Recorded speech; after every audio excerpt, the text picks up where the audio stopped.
Бабуля, я больше так не могу. Терпи, внуча, Бог велел терпеть. Но они наглеют с каждым днем. А что ты сделаешь?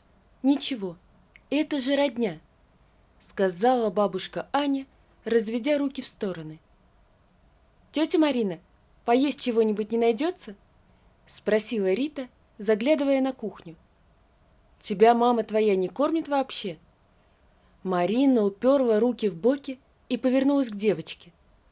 «Ну, тетя Марина, ну у вас тут пирожки разные, мясо запеченное, а мама всю гречку варит и брокколи с цветной капустой.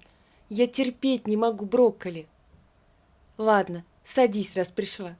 Брокколи сама не люблю», — сказала Марина, накладывая в тарелку девочки мясо с картошкой-пюре. «Исправила двойку по биологии?» «Угу», — проговорила девочка с набитым ртом. «Он меня к доске вызвал, и я рассказала, что мы вчера с тобой учили. Ну, таблицу эту, помнишь?» Послышался звонок в дверь.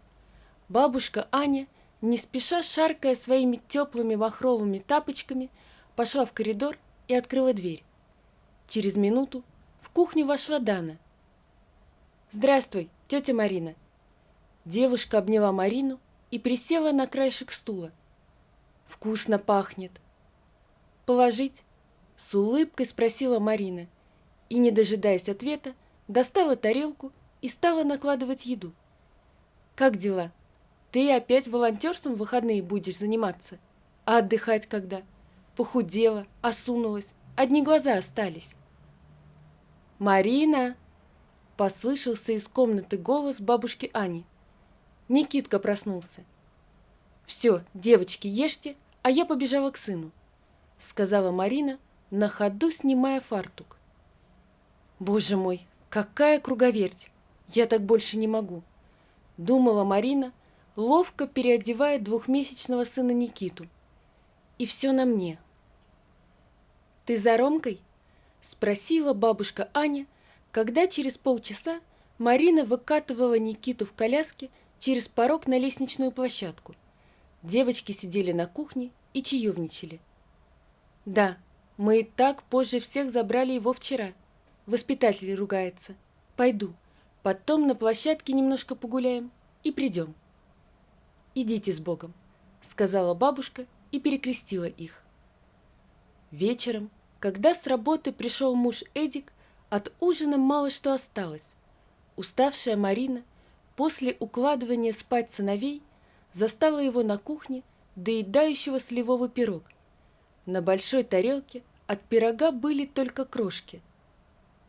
«Ты что? А суп? А мясо с картошкой?» — всплеснула руками Марина. «Суп я поел, а мяса нет, противень пустой стоял, и пирога только последний кусочек лежал, я его и съел». «Ну что ты будешь делать? Я для кого готовлю? Твоя бывшая совсем обнаглела. Они приходят вроде как к тебе, но тебя-то целый день нет, ты на работе, и они это прекрасно знают. И приходят они ко мне поесть. И это твои дочери, между прочим. Ко мне они не имеют никакого отношения. Поговори с ними». Сокрушалась Марина. Она устала за день, ноги прямо подкашивались. Двигаться вообще не хотелось, но еще нужно было помочь искупаться бабушке. И это тоже была не ее бабушка, а бабушка мужа. «Ты всех на меня повесил. Я устала». «Ну, Марин, ну не сердись. Я не могу девчонкам запретить приходить. Они мои дети. А бабуля?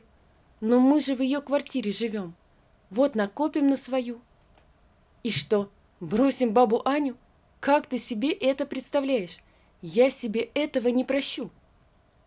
Бабушка, слыша этот разговор из своей комнаты, горестно вздыхала и думала о том, что внуку повезло со второй женой, не то что с первой. Но из-за доброты Марины на ней все ездят, кому не лень. Ей было жаль жену внука, и поэтому она старалась по возможности ей помогать. Когда Эдик развелся со своей первой женой Светланой, их дочерям было Рите 10, а Дане 13 лет. Алименты он исправно платил, а также регулярно виделся с дочерьми. А потом, когда женился на Марине, они и вовсе стали сами приходить почти каждый день. Это происходило потому, что дома у них не было так уютно и сытно. Одна из причин, по которой и развелся Эдик с первой женой, ее никогда не было дома. Она всегда была чем-то занята. То подруги у нее, то поездки, то покупки. Готовить, убираться и заниматься с детьми ей было некогда. Она быстро перепоручила эти дела мужу. Но все оказалось не так просто. Вскоре обнаружилось, что она много времени проводила с мужчиной, пока муж был на работе, а дети сидели одни дома и пытались себе состряпать обед. Супруги разругались и разошлись. Дети остались с матерью. Светлана свои похождения продолжила. Она меняла мужчин чуть ли не каждый месяц и все так же почти не появлялась дома. «Девочки у меня уже взрослые, самостоятельные, нечего за мамин подол держаться. Пусть сами готовят и убирают. Я им что, горничная и кухарка?» заявляла Светлана бывшему мужу.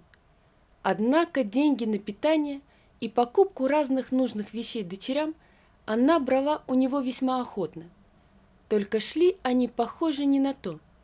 Эдик злился, ругался, но ничего поделать не мог. Девочки и правда уже выросли, да и жена она ему бывшая, что с нее можно требовать? Дана уже училась в колледже, Рита оканчивала школу и тоже собиралась поступать, а Светлана все пыталась устроить свою личную жизнь. Марина пожалела девчонок и как-то пару раз покормила их ужином, а потом это стало происходить систематически. Бабушки, мать Эдика и Светланы, жили в другом городе и мало интересовались внучками, а хлебосольная Марина была прямо под боком. Не беда, что у нее было двое своих детей, двухмесячный Никита и шестилетний Рома. Зато в том доме всегда пахло пирогами и было уютно. Трехкомнатная квартира, в которой они жили, принадлежала бабушке Эдика.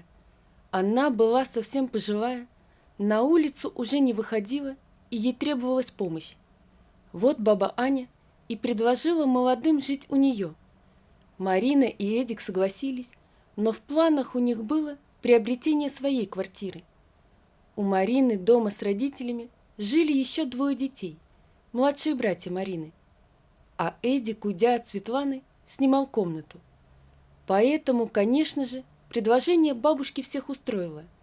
Только основные трудности легли на Маринины плечи. «Ох, девчата, Марину-то в больницу увезли, до Эдика никак не дозвонюсь. Что делать, не знаю», — со слезами говорила бабушка Аня. Случилось все внезапно.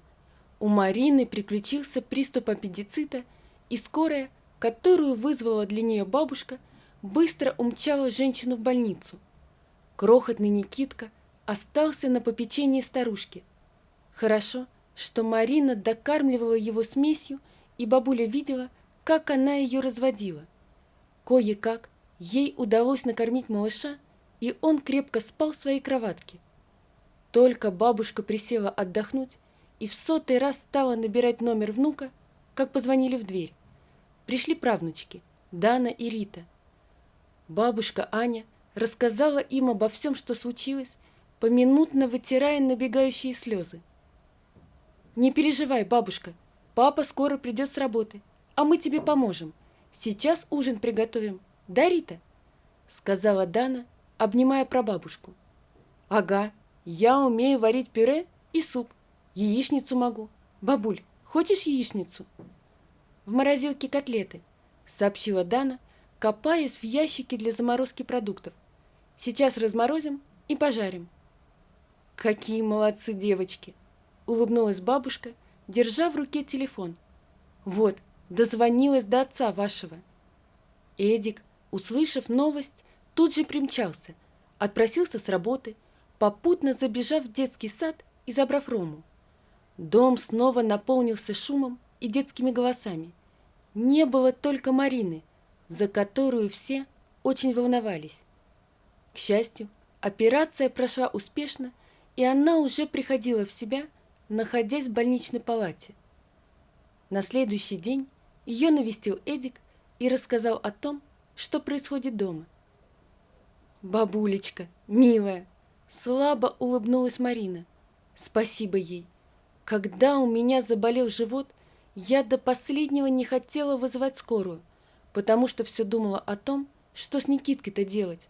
А баба Аня вызвала и с Никиткой справилась. А девчонки-то молодцы какие! Что говоришь? И убрались даже, изготовили? С ума сойти! А домой-то они к себе вернулись или насовсем у нас поселились? Мать же волноваться будет». «Не будет», – мрачно проговорил Эдик и тяжело вздохнул. «Дана мне сказала, что мать частенько не ночует дома, так что девчонки там одни кукуют. Вот так-то». Марина подумала о том, что зря она когда-то считала дочерей мужа наглыми. Они оказались не наглые, они были просто никому не нужные и не знали, куда прибиться. И хорошо даже, что они прибились к ним, а ведь могли связаться с дурной компанией. Как можно так равнодушно относиться к собственным детям? Через неделю Марину выписали, но тяжести ей поднимать было еще нельзя. Эдик взял на работе половину отпуска и очень помогал супруге. Марина была слаба и ни за что бы одна не справилась. Каждый день приходили Дана и Рита. Правда, теперь не только есть, но и помогать. Оказалось, что у нее полно помощников, и это было очень приятно. У Эдика зазвонил телефон. «Нас залили, мне нужна помощь!» Светлана в панике кричала в трубку телефона. «Воды по щиколотку, все промокло и испортилось. Где они шляются? Надо все сушить и отмывать». «Успокойся, Света, они не шляются. Дана и Рита у нас, и они помогают Марине», — ответил Эдик. «Марине? Ничего себе заявочки! Между прочим, это я их мать. Кормлю, пою, одеваю, а они какой-то Марине помогают. Марш домой, так и передай им. Трубки не берут, деловые такие». Эдик передал. Он сказал, что мать сердится, и пора им идти домой. Сказал, что там случилось несчастье, залило квартиру. «Пап, я не хочу к ней идти.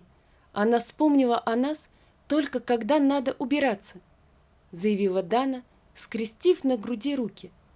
«Она не спрашивает, как у меня дела в колледже, вообще не интересуется мной».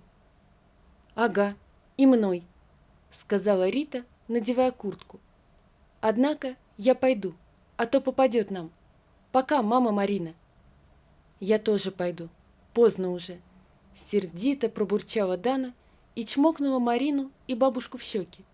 Потом взяла сестру за руку, и они вышли из квартиры. «Ты слышал?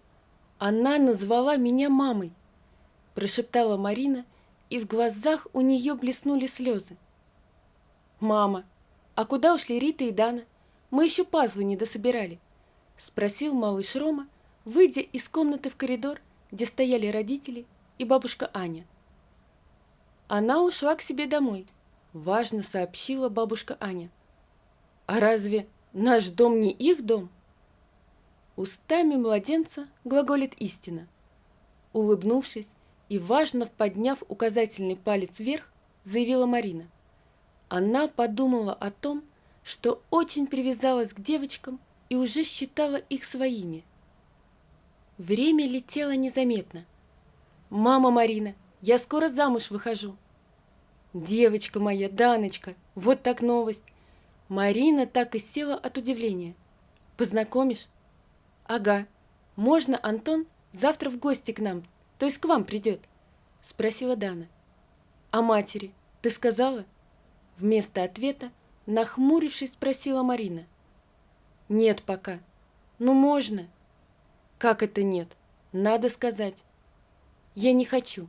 ей не интересно это. Грустно вздохнула Дана. И в самом деле, Светлану не интересовало ничего, кроме себя. Рита окончила школу, а Светлана даже не появилась на выпускном вечере, перепоручив это дело Эдику. Она позвонила и небрежно сообщила, что будет в тот день занята, и попросила его прийти. Рита заплакала, услышав это. И платье на праздник девочке выбирала Марина. В итоге на выпускной пришли все, кроме Светланы и бабушки Ани. Она не выходила из дома и вышла очень торжественно. А Дана окончила колледж, устроилась на работу и там познакомилась со своим будущим мужем. Девушки также по-прежнему часто забегали к Марине и Эдику и делились своими новостями. Мать же для них стала совершенно чужим человеком. Как так вышло и когда началось, никто не знал. Прошло 5 лет. Дана вышла замуж, родила сына. Рита тоже вышла замуж. Марина с Эдиком и сыновьями так и жили у бабушки Ани, у которой близился столетний юбилей. Она все еще была на своих ногах и очень рада была увидеть праправнука, которого Дана привозила к ней в гости. Светлана все пыталась устроить свою личную жизнь, и можно сказать, что у нее это получилось. 2 раза она выходила замуж, но в итоге разводилась. Оказалось, что Светлана совсем не создана для семейной жизни, и каждый новый муж через некоторое время это понимал. Ее снедала жажда новизны. Она не могла сидеть дома, не хотела ничего делать, ни готовить, ни убирать. И можно было бы решить эти вопросы, кабы позволял доход. Но этого не было. Светлану все время тянуло из дома подальше, причем одну. Там она снова знакомилась, и все начиналось сначала. Опять я у разбитого корыта. Плакалась она однажды по телефону Эдику. Они изредка общались. Эдик сообщал ей новости из жизни дочерей. С матерью девушки совсем не контактировали, а все больше общались с Мариной, бабушкой Аней и отцом. Ни мужа, ни детей, сижу одна, никому не нужная. Со временем ей почему-то расхотелось все время гулять и развлекаться, и она вспомнила о вечных ценностях. Но оказалось, что драгоценное время было упущено. Дочери не хотели с ней общаться, а мамой называли Марину. Да, не зря говорят, что не та мать, что родила, а та, что вырастила, подумал Эдик, слушая в трубке жалобы бывшей жены. Вот такая история, друзья. Напишите, пожалуйста, что вы думаете об этой истории. Не забудьте подписаться на канал и поставить лайк. Всего вам доброго. До свидания.